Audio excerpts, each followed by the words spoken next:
അൽ കിതാബ് 2 ദിവസം വളരെ ശ്രദ്ധേയമായ പ്രോഗ്രാം. ഖുർആൻ the last word of peace. ഖുർആൻ സമാധാനത്തിൻ്റെ ഏറ്റവും അവസാന വേർഡ് എന്ന വിഷയമാണ് എന്നിൽ അർപ്പിതമായത്. സമയ ദൗർലഭ്യം നിമിത്തം ആ ഭാഗങ്ങളിലേക്ക് കടക്കുന്നില്ല. ഖുർആനിലെ ആദ്യത്തെ അക്ഷരം ബ ആണ്. ഏറ്റവും അവസാനത്തെ അക്ഷരം സീനാണ്. ആ ബാവും സീനും ചേർത്താൽ ബസ് എന്നാണ്. ബസ് ഖദ് തമ്മ വഖദ് കമുല, എല്ലാം പൂർത്തീകരിച്ചു. ഖുർആൻ്റെ പുറത്ത് ഒന്നുമില്ല. ബയോളജി ആണെങ്കിലും കെമിസ്ട്രി ആണെങ്കിലും ഫിസിക്സ് ആണെങ്കിലും സൈക്കോളജി, അങ്ങനെ ലോകത്ത് എന്തെല്ലാം വിജ്ഞാന ശാഖകൾ വന്നോ വരാനിരിക്കുന്നോ അതെല്ലാം ഖുർആനിലുണ്ട് എന്നത് അലങ്കാരിക പദപ്രയോഗമല്ല.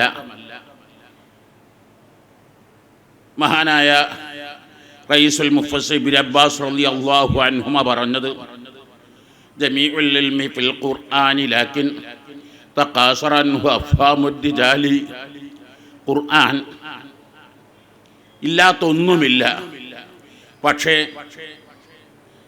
മഹാസപ്തസമുദ്രം അല്ലെങ്കിൽ അറേബ്യൻ സമുദ്രം, അതിൻ്റെ തീരദേശവാസികൾക്ക് ലഭിക്കുന്നത് മത്തിയും അയിലയും ചെറിയ ചെറിയ പരലുകളാണെങ്കിൽ, മറ്റു ചിലർക്ക് അതല്ല അടഞ്ഞുകൂടുന്ന ചപ്പ് ചവറുകളാണെങ്കിൽ, കുറേയും കൂടി ആഴത്തിലേക്ക് പോയാൽ നല്ല നല്ല വിലപിടിപ്പുള്ള മത്സ്യങ്ങൾ, അവിടെ നിന്ന് കുറച്ച് ആഴത്തിലേക്ക് പോയാൽ പവിഴങ്ങൾ, മുത്തുകൾ, അനന്തകോടികൾ വിലപിടിക്കുന്ന അമൂല്യ സമുദ്ര വസ്തുക്കൾ. പക്ഷേ കരയിൽ നിന്ന് ആ പവിഴങ്ങളും മുത്തുകളും കിട്ടുകയില്ല. അല്ലെങ്കിൽ കുറച്ച് അങ്ങോട്ട് പോയി ആഴയിലേക്ക് ഒഴിഞ്ഞിറങ്ങാതിരുന്നാൽ അത് കിട്ടുകയില്ല. എന്ന പോലെ ഖുർആൻ, ആ സമുദ്രത്തെ ഖുർആൻ ഉദാഹരിക്കുന്നത് സമുദ്രങ്ങളെല്ലാം മഷികളായി മാറി, മരങ്ങളെല്ലാം വൃക്ഷങ്ങളായി മാറി, വൃക്ഷങ്ങളെല്ലാം പേനകളായി മാറി.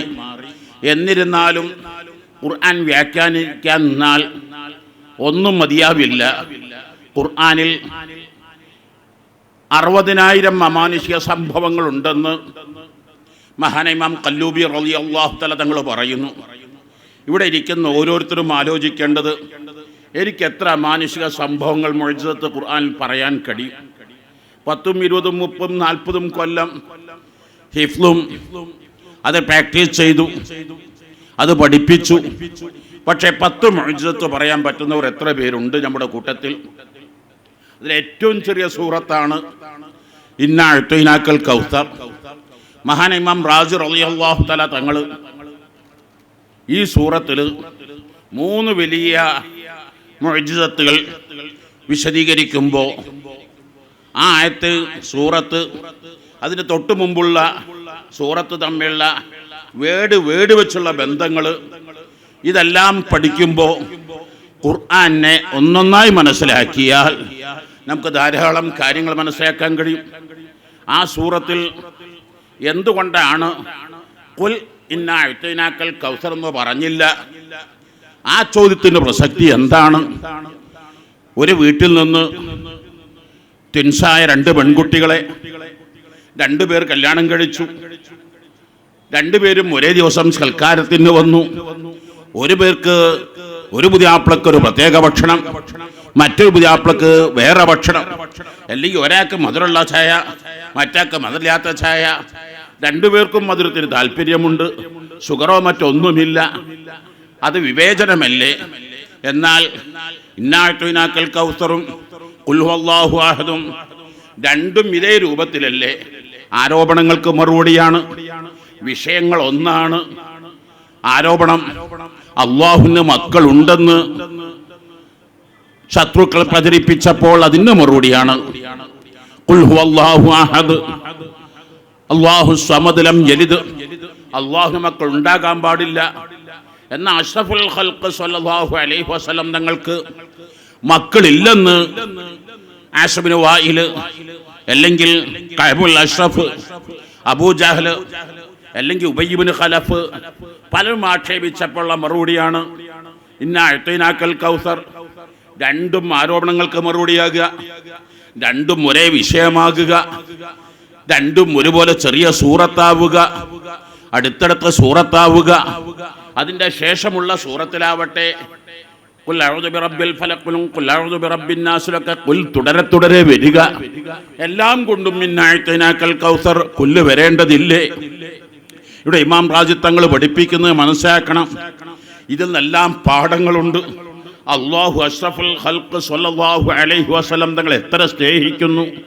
ഹുബ്ബ് ഫനാഉൽ ഹബീബ് ഫിൽ മഹ്ബൂബ് കമാ ഫീ ലഫ്ളിൽ ഹുബ്ബ് ഉദിഗമൽ ബാഉൽ അവ്വൽ ഫിൽ ബാഇ സാനി.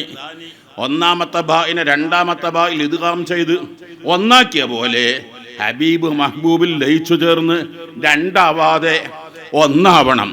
ആ ഹുബ്ബിന് തെളിവാണ് അഷ്റഫുൽ ഖൽഖ് സ്വല്ലല്ലാഹു അലൈഹി വസല്ലം തങ്ങൾ. അല്ലാഹു അഷ്റഫുൽ ഖൽഖ് തങ്ങൾ ആരോപണം ഉന്നയിച്ചപ്പോൾ അല്ലാഹു പറഞ്ഞു ഇന്നി അദുബ്ബു അൻക യാ റസൂലല്ലാഹ്. നമ്മുടെ മജ്മഅയിലെ ഉസ്താദിനെ പറ്റി ആരെങ്കിലും എന്തെങ്കിലും ആക്ഷേപം പറഞ്ഞെങ്കിൽ ഉസ്താദിനെ സ്നേഹിക്കുന്ന വിദ്യാർത്ഥികൾ നേരെ മറുപടി പറയും. അവിടെ ഉസ്താദ് നീ മിണ്ടാതിരിക്കുക എന്ന് പറഞ്ഞാലും അതെനിക്ക് കേട്ടിരിക്കാൻ കഴിയില്ല, ഞാൻ ഉസ്താദിനെ സ്നേഹിക്കുന്നു. എന്നാൽ അഷ്റഫുൽ ഖൽഖ് സ്വല്ലല്ലാഹു അലൈഹി വസല്ലം തങ്ങളെ കുറിച്ച് ആരോപണം പറഞ്ഞപ്പോൾ അള്ളാഹു മുത്തനബിയെ കുറിച്ച് അള്ളാഹുവിനെ കുറിച്ച് ആരോപണം പറഞ്ഞപ്പോൾ അതിന് മറുപടി മുത്തനബി പറയുന്നു ഇന്ന അഅ്തൈനാക്കൽ കൗസർ. അള്ളാഹു പറയുന്നു അദുബ്ബു അൻക യാ റസൂലല്ലാഹ്. ഇത് തങ്ങൾ പ്രതികരിക്കരുത്, ഇതിന് തങ്ങളല്ല മറുപടി പറയേണ്ടത്, ഞാനാ മറുപടി പറയേണ്ടത്. ആരാ തങ്ങൾക്ക് മക്കളില്ലെന്ന് പറഞ്ഞവൻ? ആരെല്ലാം പറഞ്ഞു ആ ഒരൊറ്റക്കും സന്താന പരമ്പര ഉണ്ടാകൂല എന്ന്? നിങ്ങളൊന്ന് ആലോചിച്ചു നോക്കണം. ആരെല്ലാം അഷ്റഫുൽ ഖൽഖ് സ്വല്ലല്ലാഹു അലൈഹി വസല്ലം ഒരു വ്യക്തിയല്ല, രണ്ട് വ്യക്തിയല്ല, മൂന്ന് വ്യക്തിയല്ല. ഖുർആൻ വ്യാഖ്യാതാക്കൾ പല അഭിപ്രായങ്ങൾ കാണാം. അതിൽ ഏതെങ്കിലും ഒരാൾക്ക് സന്താന പരമ്പര ഉണ്ടായിരുന്നുവെങ്കിൽ ആ പരമ്പര വെച്ച് ഖുർആൻ സത്യമല്ല എന്ന് ലോകത്തിന് തെളിയിക്കാൻ ഇന്ന് യൂറോപ്പിലും അതുപോലെ തന്നെ പല ഭാഗങ്ങളിൽ പല ഓറിയന്റിസ്റ്റുകളും സിയോണിസ്റ്റുകളും മില്യനല്ല ബില്യനല്ല ട്രില്യൺ ജില്യൺ ഡോളർ ചെലവഴിക്കേണ്ടതുണ്ടായിരുന്നു. ആ സന്താന പരമ്പര ഒരാളെ കാണിച്ചാൽ മതിയായിരുന്നില്ലേ? പക്ഷേ ആ പറഞ്ഞ ഒരൊറ്റ വ്യക്തിക്ക് അവന്റെ ആശയം പ്രചരിപ്പിക്കുന്ന, അവന്റെ വാരിസാകുന്ന, അവന്റെ പിൻഗാമിയാകുന്ന മക്കളെ കാണിക്കാൻ കഴിയില്ല എന്ന് ഖുർആൻ പറഞ്ഞത് മാത്രല്ല, ഖുർആൻ പറഞ്ഞു ഇന്ന അഅ്തൈനാക്കൽ കൗസർ. നബിയെ തങ്ങൾക്ക് ധാരാളം സന്താന പരമ്പരകൾ. ഇമാം റാസി 14 അർത്ഥങ്ങൾ പറഞ്ഞു. കസ്റത്തുൽ ഔലാദ്, ധാരാളം സന്താന പരമ്പരകൾ. എത്രയാണ് ആ സന്താന പരമ്പരകൾ? അതോ ലോകൊട്ടാകെ? ഞാൻ ആലോചിച്ചു പോകുന്നത് ഈ എടവണ്ണാപ്പാറ പരിസരത്ത്, ഈ അരീക്കോട് പരിസരത്ത് എത്ര അഹ്ലുബൈത്ത് ഉണ്ടെന്ന് നിങ്ങൾക്കറിയാമോ? ഒരു മാസം മുമ്പ് കഴിഞ്ഞ റബീഉൽ അവ്വലിൽ ഇവിടെ മമതാ ബേക്കറി കുഞ്ഞുഹാജിയുടെ വീട്ടിൽ അഹ്ലുബൈത്തിന്റെ സംഗമം വിളിച്ചപ്പം 950 അഹ്ലുബൈത്താണ്. ഈ എടവണ്ണപ്പാറ പരിസരത്തുള്ള അഹ്ലുബൈത്ത് അരീക്കോട് നിന്നെല്ലാം പെട്ടിട്ടില്ല, വളരെ കുറഞ്ഞ ഭാഗം മാത്രമാണ്. അതിന്റെ തൊട്ടു മുമ്പ് ചാലിത്ത് എ.പി. അബ്ദുൽ കരീം ഹാജിയുടെ വീട്ടിൽ വിളിച്ചപ്പോ അവിടെ 400ഓളം അഹ്ലുബൈത്താണ്. അതിന്റെ മുമ്പ് കൊയിലാണ്ടിയിൽ സയ്യിദുൽ ആബിദീൻ ബാഫക്കി, സയ്യിദ് അലി ബാഫക്കി തങ്ങളുടെ മകൻ സയ്യിദ് തങ്ങള് കൊയിലാണ്ടിയിൽ 480 അഹ്ലുബൈത്ത് കൊയിലാണ്ടിയിൽ മാത്രം ഉണ്ട് എന്ന് പറഞ്ഞ് ഡയറക്ടറി തന്നത് നിങ്ങൾ മനസ്സിലാക്കണം. മഅദിൽ മാത്രം പഠിക്കുന്നത് 450 അംഗന്മാർ. മഅദിൻ ശ്രീലങ്ക ചെന്നപ്പോൾ അതിന്റെ എത്രയോ ഇരട്ടിയാണ്. അവിടെയാണ് സാധാരണ അക്കാദമി തുടങ്ങിയത്. മഅദിൻ ഞാനിത് ഓഫ് ക്യാമ്പസ് തുടങ്ങിയത്. ഞാനിത് പറയുന്നത് എന്തെല്ലാം ശ്രമങ്ങൾ ഇവിടെ നടന്നിട്ടുണ്ട്. ഫിറൗന്റെ കാലത്ത് ഫിറൗൻ തീരുമാനമെടുത്തു. ഏതോ ഒരു ജ്യോത്സ്യൻ പറഞ്ഞു, ഒരു ബനു ഇസ്രായേലിൽ ഒരു കുട്ടി പിറന്നാൽ ഫിറൗന്റെ ഭരണം നഷ്ടപ്പെടും. ഫിറോൻ തീരുമാനിച്ചു, ബനു ഇസ്രായേൽ ഒരൊറ്റ കുട്ടിയും പിറക്കാൻ പാടില്ല. അത് അന്വേഷിക്കാനും അവരെ വധിക്കാനും. അങ്ങനെ ഏതെങ്കിലും ഒരു ആൺകുട്ടി പിറന്നെങ്കിൽ അങ്ങനെ 7000 ആൺകുട്ടികളെ ഫിറോൻ കൊന്നുകളഞ്ഞു. പക്ഷേ അല്ലാഹുവിന് തീരുമാനമില്ലേ? ആ കുടുംബ ബനു ഇസ്രായേൽ കുട്ടി അതാണല്ലോ മൂസല്ലദീ റബ്ബാഹു ഫിർഔനു മുർസലു മൂസല്ലദീ റബ്ബാഹു ജിബ്രീലു കാഫിറു. അതുപോലെ തന്നെ അഹ്ലു ബൈത്ത് യസീദിന്റെ കാലത്ത് ഇബ്നു സിയാദ് മുഴുവൻ അഹ്ലു ബൈത്തിനും നിഷ്കാശനം ചെയ്യാൻ വേണ്ടി എന്തെല്ലാം ശ്രമം നടത്തി. അതായിരുന്നില്ലേ ഹിജ്റ 61 കർബലയിൽ 72 അഹ്ലു ബൈത്തിനെ കൊന്നൊടുക്കിയത്. പക്ഷേ അതില് സയ്യിദുൽ ആബിദീൻ റളിയല്ലാഹു അൻഹു 23കാരനായിരുന്നു. പനി ബാധിച്ചു, അതിൽ പങ്കെടുത്തില്ലായിരുന്നു. മഹാനവളതിൽ രക്ഷപ്പെട്ട രംഗം. അതുപോലെ ഹുസൈൻ റളിയല്ലാഹു അൻഹു പരമ്പരയിൽ ഹസൻ മുസന്ന റളിയല്ലാഹു അൻഹു. അങ്ങനെ പിന്നീട് ഉമവിയ ഭരണകാലത്ത് അഹ്ലു ബൈത്ത് നിഷ്കാശനം ചെയ്യാൻ എന്തെല്ലാം ശ്രമങ്ങൾ നടത്തി. പക്ഷേ അത് അഹ്ലു ബൈത്ത് ലോകത്തിന്റെ നാനാഭാഗങ്ങളിലേക്കും. ഇന്ന് ലോകത്ത് 193 രാജ്യങ്ങളുണ്ടെങ്കിൽ ആ 193 രാജ്യങ്ങളിലും മുസ്ലിമീങ്ങൾ എവിടെയുണ്ടോ അവിടെ എല്ലാം അഹ്ലു ബൈത്ത്. അങ്ങനെ ലോകത്ത് ഈ കുടുംബമല്ലാത്ത ഏതെങ്കിലും ഒരു കുടുംബത്തിന് സിൽസില പറഞ്ഞുകൊണ്ട്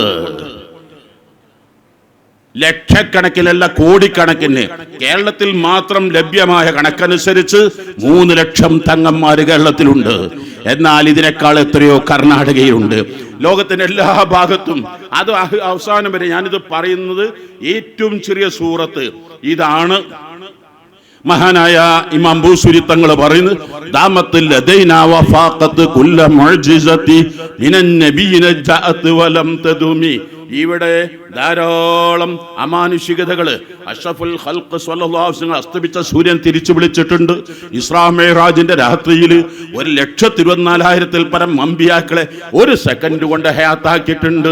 അബുൽ അംബിയ ഖലീലുല്ലാഹി ഇബ്രാഹിം അലൈഹി സ്വലാത്തു വസ്സലാം തങ്ങൾ 4 പക്ഷികൾ അറുത്ത് കൂട്ടി ഒരൊറ്റ സമയം തിരിച്ചു വിളിച്ചിട്ടുണ്ട്. മസീഹുല്ലാഹി ഈസാ അലൈഹി സ്വലാത്തു വസ്സലാം തങ്ങൾ യുഹിൽ മൗത ഫഅലഹലി വസ്ഫിൻ ഖഖതീലിം വസമിൻ വഹാലികും വമയ്യിതും ബിഹി ഖമിൻ. ബഹുവചനാണ്. ജരീഹിന്റേത് ജർഹ, മരീദിന്റേത് മർള, ഖതീലിന്റേത് ഖത്ല, മയ്യിത്തിന്റേത് മൗത. മരിച്ച ധാരാളം ആളുകളെ ഹയാത്താക്കിയിട്ടുണ്ട്. എന്നാൽ അതൊക്കെ കുറ്റം കൂടുതൽ. ഒരു അർദ്ധരാത്രി 1 സെക്കൻഡ് കൊണ്ട് 1,24,000 പരം അമ്പിയാക്കളെ ഹയാത്താക്കിയിട്ടുണ്ട്. പക്ഷെ ആ മുഅ്ജിസത്തുകളൊക്കെ ഏറ്റവും വലുതാണ് ഖുർആനാകുന്ന മുഅ്ജിസത്ത്. അതിന് ബൂസുരി ഇമാം പറയും, ദാമത്തുൽ ലദൈനാ വഫാഖത്ത് കുല്ല മുഅ്ജിസതി. ഇത്യാദി സംഭവങ്ങളൊന്നും ഞാനും നിങ്ങളും കണ്ടിട്ടില്ല. ഞാൻ നിങ്ങൾ കേട്ടറിവ് മാത്രമേ ഉള്ളൂ. പഴയതും പുതിയതും ഒന്നല്ലല്ലോ. രാവിലത്തെ ചുട്ട അപ്പമല്ലല്ലോ ഇപ്പോൾ ചുട്ടുവരുന്ന അപ്പം. അതിനെന്നും മെജോറിറ്റി ഉണ്ടാകുമല്ലോ. രാവിലത്തെ അപ്പം ചുട്ടത് ഇപ്പോഴത്തെ പഴയതായി മാറി, ആർക്കും വേണ്ടാത്തതായി മാറി. പക്ഷേ ലൈവായ അപ്പമാണെങ്കിൽ ഏത് വേണ്ടാത്തവർക്കും പിയം കൂടി വരുന്നതായി. എന്നാൽ ഖുർആൻ ലൈവാണ്. എല്ലാ മുഅ്ജിസത്തുകൾക്കും എത്രയും മേലെയാണ്. മറ്റ് മുഅ്ജിസത്തുകളൊന്നും ദായിമയല്ല. ഇത്രയും പറഞ്ഞുകൊണ്ട് ഞാൻ എൻ്റെ പ്രിയപ്പെട്ടവരോട് ഖുർആൻ ഓരോ ആയത്ത് ഏതാനും മാസങ്ങൾക്ക് മുമ്പ് മുസ്ലിമായ പത്രപ്രവർത്തകൻ കാണാൻ വേണ്ടി വീട്ടിൽ വന്നപ്പോൾ സ്വാഭാവികമായിട്ട് അദ്ദേഹം മറ്റാരും കാണാത്ത കാല് തൊട്ട് ചുംബിച്ച് അങ്ങനൊന്നും ഇവിടെ കൂടിയും കാണില്ലല്ലോ. ഞാൻ അത്ഭുതപ്പെട്ടിട്ടാണ് ഒരു പത്രപ്രവർത്തന അവസ്ഥ.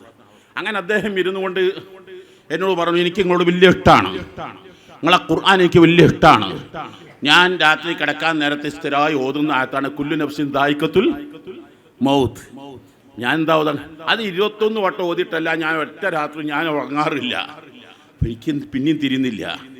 നമുക്കൊക്കെ കേൾക്കുമ്പോൾ വലിയ പേടിയാണ്. ഇന്ന കുല്ലു നഫ്സിൻ ദായിക്കത്തുൽ മൗത്ത്. അദ്ദേഹം പറഞ്ഞ ആ ആംഗിളിലൂടെ ചിന്തിച്ചപ്പോഴാണ് ഞാൻ ആലോചിച്ചു നോക്കി. അദ്ദേഹം പറഞ്ഞു ഓതിയ അത് ലാസ്റ്റ് വേർഡ് ഓഫ് പീസ് അല്ല, ലാസ്റ്റ് വേർഡ് ഫോർ പീസ്. അദ്ദേഹം ചോദിക്കുകയാണ്, ഞാൻ ആരോടൊക്കെ വൈരാഗ്യവും വിദ്വേഷവും വെറുപ്പും വെച്ച് കിടന്നിട്ടുണ്ടെങ്കിൽ ഞാൻ രാത്രിയിൽ എഴുന്നേറ്റില്ല, മരിച്ചുപോയി. അല്ലെങ്കിൽ രാത്രി ജീവനുണ്ട്, എനിക്ക് എഴുന്നേൽക്കാൻ പറ്റുന്നില്ല. ആ ജ്യേഷ്ഠനും ആ അനുജനും ആ അയൽവാസിയല്ല എൻ്റെ മുമ്പിൽ വരാനുള്ളത്. ആ അയൽവാസിയല്ല എന്നെ ഹോസ്പിറ്റലിലേക്ക് കൊണ്ടുപോകേണ്ടത്. ആ ബന്ധുവല്ലേ എന്നെ ചികിത്സിക്കേണ്ടത്. പിന്നെ ഞാൻ എന്തിനാണ് ഈ വിദ്വേഷം വൈരാഗ്യം വെച്ച്? 5 സ്റ്റാർ ഹോട്ടലിൽ ചെന്നപ്പോ അവിടെ ഉറക്കുകുളിയാണ് നേരെ മേശന്റെ മുകളിൽ കണ്ടത്. അപ്പൊ എന്താ, 5 സ്റ്റാർ ഹോട്ടൽ പോലും ഇന്ന് സ്വസ്ഥമായി കിടന്നുറങ്ങാൻ കഴിയുന്നില്ല.